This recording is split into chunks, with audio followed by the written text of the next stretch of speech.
Good morning. We're here at Eastland County Today Live, and we are pleased to have Eastland Superintendent Jason Cochran from the Eastland Independent School District with us, and publisher H.V. O'Brien from the Eastland County newspapers, and myself, Amy O'Brien Glenn. And we're here to find out a little bit what's going on up at Eastland Independent School District and the campuses. Before we get started, I wanted to just thank one of our local friends and business partners, Radio Shack and Eastland Office Supply.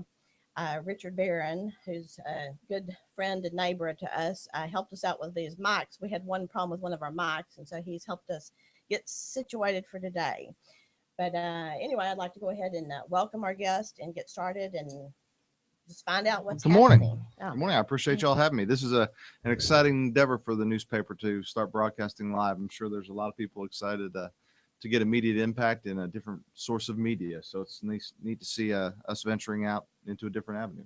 Appreciate being here. Thank you for coming, Superintendent.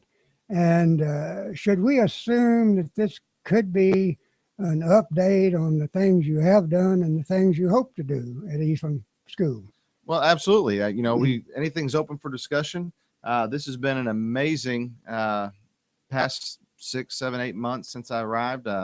It's been hit the ground running since June. Got to tell you, this has been one of the best decisions me and my family have made.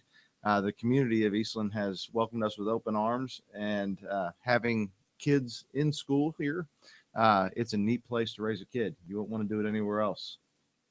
I agree. And I think that everyone is, from my perspective, there has been some change and just a change of feeling at the school there as a new administration comes in. Nothing that was wrong with the past administration, but it's just kind of exciting and a feel of, what's next and what can we expect to improve at our school now. Well, I appreciate that. I think you'll see all administration and teachers especially, there's a passion for students. One of the challenges any type of leadership transition has is cautiously approaching change. Something that may seem like a small ripple of a decision that either comes from my office or administrative office may be a wave to some, and you have to be aware of that, and you don't want it to get in the way of everyday learning. But it is challenged because each leadership is different, and you make different decisions, you manage in a different style, and it's not reflective, positive or negative, on previous administration.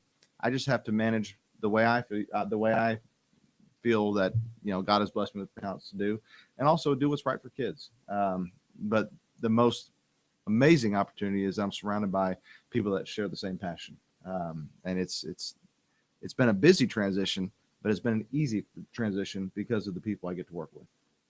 Jason, I might throw in a little history here. I know you showed me some with the original planning on the existing facilities.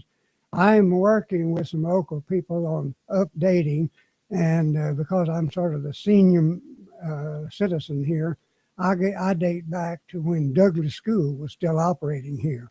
I have material in my office, and we're working on a feature story about that history and that background, which I feel is very important for us to preserve. It's a part of our heritage. And you will take us into the new era, and we certainly welcome you here to do that. Well, I appreciate it. Glad to be part of it. So tell us some of I know you're managing 3 campuses plus other facilities. So tell us some of what's going on at the campuses or changes. Well, you start at Siebert Elementary. We'll start from the ground up. There's a lot of opportunity that is going on at Siebert.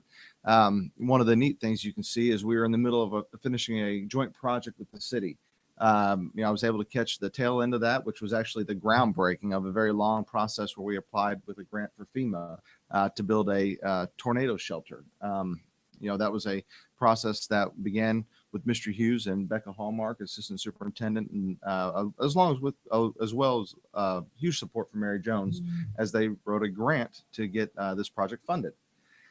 It is a matched portion grant where FEMA's picking up between 50 and 75% of the cost. They handle most of the cost of the facility, just not the infrastructure that you put inside. They're funding the safe portion of it, and we are allowed to utilize the infrastructure to best suit our needs. So we're in the middle of that project. That's actually, I encourage us to do a news story on that next week. We're going to inflate the inside of the dome. The exterior is just about finished. They will inflate from the inside up and then start sealing it from the inside out over the next 14 days. That should be interesting. We're going to utilize the inside as a music room, special ed facilities, as well as a PE gymnasium area. Well, so there, I learned something today. I didn't realize it was actually utilized. It was just sitting there waiting for something to happen. No, you know, so. that's been the benefit of it, and what has really been justifies the hard work putting into a matched process like that. I say matched. FEMA funds a portion of it. We work along with our city on a joint venture.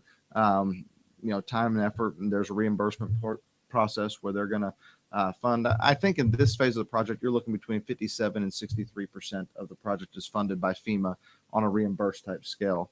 But the things we get to add on to the middle, we pay for. But you're getting to build a facility at a fraction of the cost as you normally would. That will benefit our children. So that's the up-to-date new thing that's happening at Siebert that is pretty evident on the exterior. What changes the appearance and what new programs you have to offer.